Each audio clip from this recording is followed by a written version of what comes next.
Hi to all. ఈ వీడియోలో నేను డిస్కస్ చేయబోయే టాపిక్ ఏంటంటే యాంటాసిడ్స్ అండ్ యాంటీహిస్టమైన్స్. సో ఈ యాంటాసిడ్స్ యాంటీహిస్టమైన్స్ అనే టాపిక్ మనకు ఇంటర్మీడియట్ సెకండ్ ఇయర్ కెమిస్ట్రీలో ఉన్నటువంటి కెమిస్ట్రీ ఇన్ ఎవ్రీడే లైఫ్ అనే చాప్టర్లో important topics, one of the topics అనమాట. సరే, మరి ఏంటి యాంటాసిడ్ యాంటీహిస్టమైన్ అంటే in the name there is the meaning. ఈ రెండు కూడా మనకు మన డైజెస్టివ్ సిస్టంలో మనము అబ్జర్వ్ చేయొచ్చు అనమాట. మన డైజెషన్ ప్రాసెస్లో జరిగేటువంటి చేంజెస్లో వీటిని అబ్జర్వ్ చేయొచ్చు. In the name there is the meaning. Antacids అంటే యాసిడ్స్కి యాంటీగా పనిచేసేవి. యాంటీహిస్టమైన్స్ హిస్టమైన్కు యాంటీగా పనిచేసేటువంటి అనమాట. అంటే మన డైజెస్టివ్ సిస్టంలో రిలీజ్ అయినటువంటి ఎక్సెస్ యాసిడ్ను రిమూవ్ చేయగలిగినవి అనమాట. ఎక్సెస్ యాసిడ్ను రిమూవ్ చేయగలిగినవి అనమాట. అలాంటి వాటిని యాంటాసిడ్స్ అంటాము. మరి ఇది యాంటీహిస్టమైన్ అంటే మన డైజెస్టివ్ సిస్టంలో రిలీజ్ అయినటువంటి హిస్టమైన్ను ఆ హిస్టమైన్ యొక్క ఫంక్షన్కి యాంటీగా వర్క్ చేసేటువంటి డ్రగ్స్ని మనం యాంటీహిస్టమైన్ అంటాం అనమాట. అంటే హిస్టమైన్ ఏం చేస్తుంది అంటే మన ఇమ్యూనిటీ సిస్టంలో భాగంగా ఈ హిస్టమైన్ అనేటువంటి కెమికల్ మన బాడీలో రిలీజ్ అవుతూ ఉంటుంది. అది రిలీజ్ అవ్వడం వల్ల ఏం జరుగుతుందంటే మన డైజెస్టివ్ సిస్టంలో యాసిడ్ ఎక్కువగా రిలీజ్ అయ్యేలాగా చేస్తుంది. ఈ హిస్టమైన్ అనేది ఇమ్యూనిటీ సిస్టంలో భాగంగా మన బాడీలో రిలీజ్ అవుతుంది. ఆ రిలీజ్ అయినటువంటి హిస్టమైన్ మన డైజెస్టివ్ సిస్టంలో యాసిడ్ ఎక్కువగా రిలీజ్ అయ్యేలాగా చేస్తుంది. మన స్టమక్లో యాసిడ్ ఎక్కువగా రిలీజ్ అయ్యేలాగా చేస్తుంది. అలా ఎక్కువగా రిలీజ్ అయ్యేలాగా చేయడం వలన యాసిడిటీ ఎక్కువ వచ్చే ప్రాబ్లమ్స్ ఉన్నాయి. సో అలా రిలీజ్ కాకుండా ఈ యాంటీహిస్టమైన్స్ అనేవి వర్క్ అవుతాయి అన్నమాట. సో అది ఎలా ఉంటుందో ఇప్పుడు చూద్దాం. So before going to antihistamines let us discuss antacids. So antacids మనకు తెలుసు, మనం రెగ్యులర్గా యూజ్ చేస్తూనే ఉంటాం అనమాట. సో మన బాడీలో మన డైజెస్టివ్ సిస్టంలో మన స్టమక్లో రిలీజ్ అయినటువంటి యాసిడ్ను రిమూవ్ చేసేవాటిని యాంటాసిడ్స్ అంటాం అనమాట. The drugs are chemicals. The drugs or medicines are chemicals. The drugs which remove excess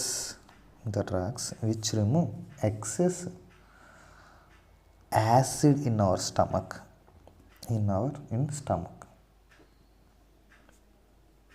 మన స్టమక్లో రిలీజ్ అయినటువంటి ఎక్కువగా ఉన్నటువంటి ఆ యాసిడ్ను రిమూవ్ చేసేటువంటి మెడిసిన్స్ను, రిమూవ్ చేసేటువంటి డ్రగ్స్ను, రిమూవ్ చేసేటువంటి కెమికల్ కాంపౌండ్స్ను మనం ఏమంటామంటే యాంటాసిడ్స్ అంటాం. యాసిడ్కు ఆపోజిట్గా వర్క్ అవుతున్నాయి కాబట్టి వాటిని యాంటాసిడ్స్ అంటాము.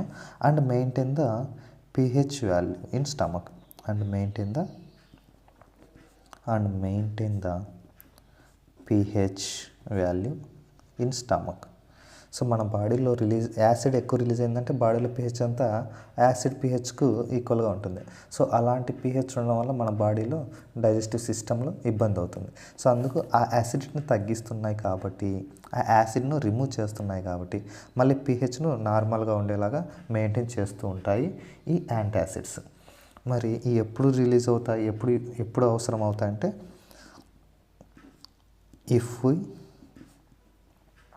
if acids released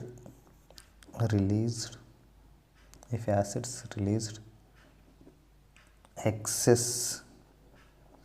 in the stomach.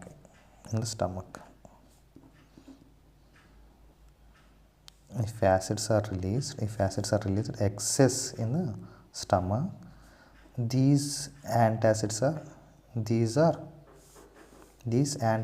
are used.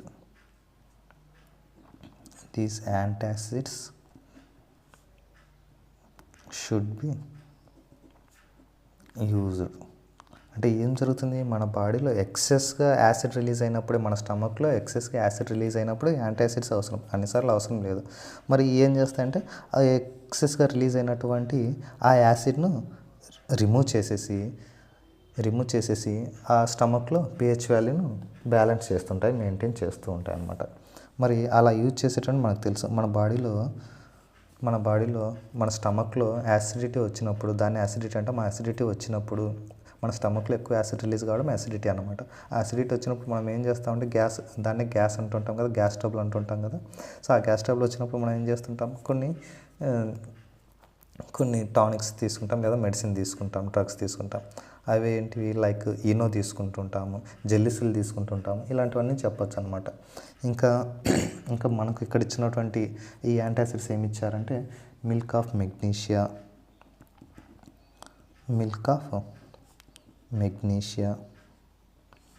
అంటే మిల్క్ ఆఫ్ మెగ్నీషియా అంటే ఏదో కాదండి, బేస్ మెగ్నీషియం హైడ్రాక్సైడ్ లేదా సోడియం బైకార్బోనేట్ అండ్ ఒమేప్రజోల్ లామెన్స్. సో వీటితో పాటు ఒమేప్రజోల్, lansoprazole,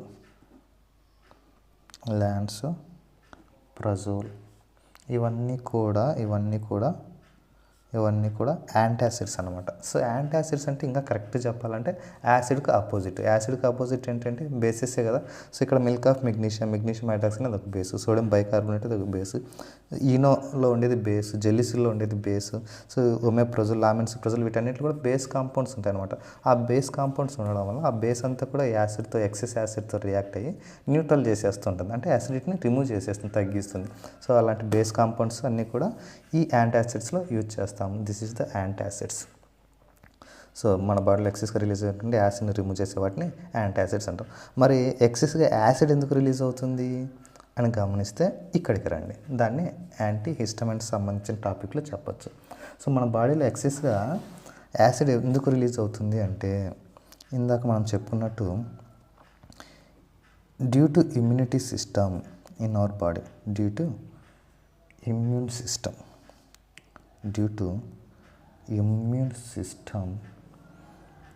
in body, due to immune system in the body, మన బాడీలో ఉన్నటువంటి ఇమ్యూన్ సిస్టమ్ వలన, due to immune system in the body, histamine is released. So ఇందాక చెప్పాను కదండి, మన బాడీలో ఇమ్యూనిటీలో భాగంగా హిస్టమైన్ అనేటువంటి కెమికల్ బాడీలో రిలీజ్ అవుతుంది. ఇదేం చేస్తుందంటే దిస్ హిస్టమైన్ మేక్స్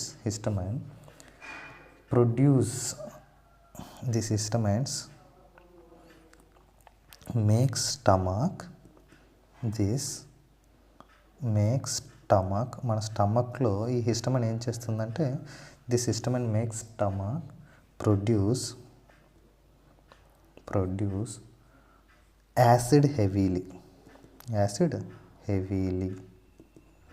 సో ఈ హిస్టమైన్ ఏం చేస్తుంది, మన ఇమ్యూనిటీ సిస్టంలో భాగంగా నార్మల్గా రిలీజ్ అయింది. ఈ రిలీజ్ అయింది కాస్త మన స్టమక్లో యాసిడ్ని ఎక్కువగా రిలీజ్ అయ్యేలాగా చేస్తూ ఉంటుంది.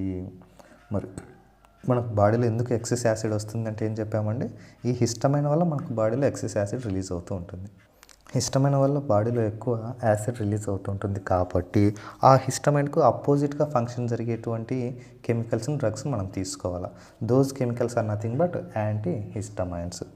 So then antihistamines should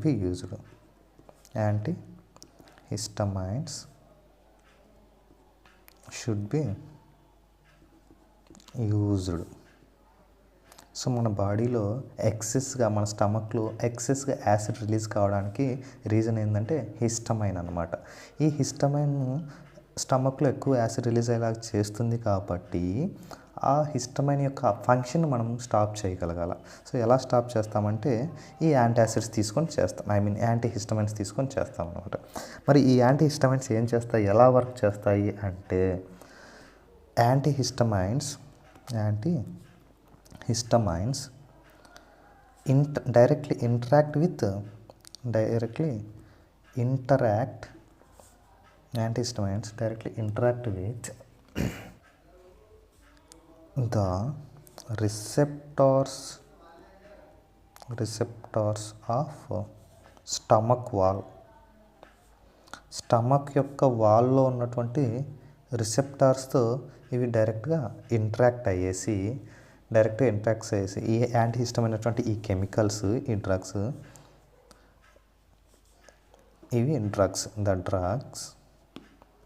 the drugs antihistamines interact with the receptors of the stomach walls. So stomach లోపల ఉన్నటువంటి వాల్స్లో ఉన్నటువంటి ఆ రిసెప్టార్స్తో ఇంటరాక్ట్ అయ్యేసి produce interact well and make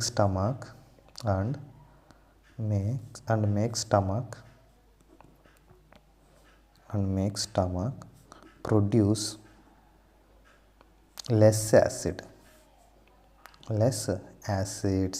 so ఈ డైరెక్ట్ హిస్టమైన్ ఏమైతే చేసిందో దానికి అపోజిట్ పని చేస్తుంది అనమాట. హిస్టమైన్ స్టమక్లో ఎక్కువ యాసిడ్ ప్రొడ్యూస్ అయ్యేలాగా చేస్తుంటే ఇవి వచ్చేసి యాంటీహిస్టమైన్స్ స్టమక్లో లెస్ యాసిడ్ ప్రొడ్యూస్ అయ్యేలాగా చేస్తున్నాయి అన్నమాట. సో అలాంటి డ్రగ్స్ని అలాంటి కెమికల్స్ని మనం ఏమంటామంటే యాంటీహిస్టమైన్స్ అంటాం. మరి వీటికి ఎగ్జాంపుల్గా ఏం చెప్పచ్చు అంటే సిమెటిడిన్, ర్యాంటిడిన్ అనే 2 కెమికల్స్ ఆర్ 2 డ్రగ్స్ చెప్పచ్చు అనమాట. సిమెటిడిన్,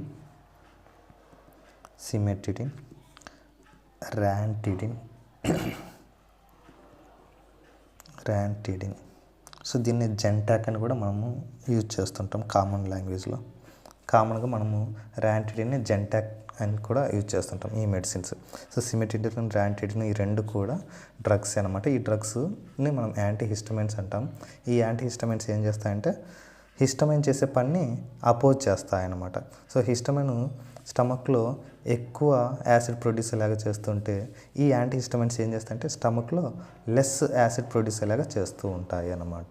సో ఇలా రిలీజ్ అయినటువంటి ఎక్సెస్ యాసిడ్ను ఒకవేళ మనము ఈ హిస్టమైన్ గమనించుకోక మన బాడీలో ఎక్సెస్ యాసిడ్ కనుక రిలీజ్ అయితే ఆ ఎక్సెస్ యాసిడ్ని రిమూవ్ చేయడానికి యాంటాసిడ్స్ యూజ్ చేస్తామంట. ఈ యాంటాసిడ్స్ అంటే నథింగ్ బట్ బేసిస్ అనమాట. ఈ బేసిస్ ఏం చేస్తాయంటే యాసిడ్ న్యూట్రల్ చేసేసి బాడీలో స్టమక్లో pH వాల్యూని మెయింటైన్ చేసి యాసిడ్ని తగ్గిస్తాయి అనమాట. This is the topic today, antacids and antihistamines. ఈ 2 కూడా మన డైజెస్టివ్ సిస్టమ్కి సంబంధించినవి అని చెప్పాము. సో ఈరోజు క్లాస్ మీకు అందరికీ అర్థమైందని అనుకుంటున్నాను. స్క్రీన్ రికార్డ్ చేసుకోండి క్లాస్ అంతా కూడా. అర్థం కాకుంటే రిపీటెడ్గా మళ్ళీ వినండి. అప్పటికే అర్థం కాకుంటే మీ డౌట్ అంటే కామెంట్ సెక్షన్లో కామెంట్ చేస్తే దాన్ని కన్సల్ట్ చేసి నేను మరలా మీకు ఎక్స్ప్లెయిన్ చేసే ప్రయత్నం చేస్తాను. ఒకసారి స్క్రీన్ రికార్డ్ చేసుకోండి ఆర్ స్క్రీన్ షాట్స్ తీసుకోండి. Antacids, antihistamines, very easy topic and important topic. So ఇక్కడ చెప్పబడినటువంటి కెమికల్స్ని కూడా మీరు ఒకసారి గూగుల్ చేసి చెక్ చేయొచ్చు. ఇవన్నీ కూడా ఈ మెడిసిన్స్, ఈ డ్రగ్స్ని మీరు చెక్ చేయొచ్చు అనమాట. ఈ క్లాస్ మీకు అర్థమైందని అనుకుంటున్నాను. Thank you.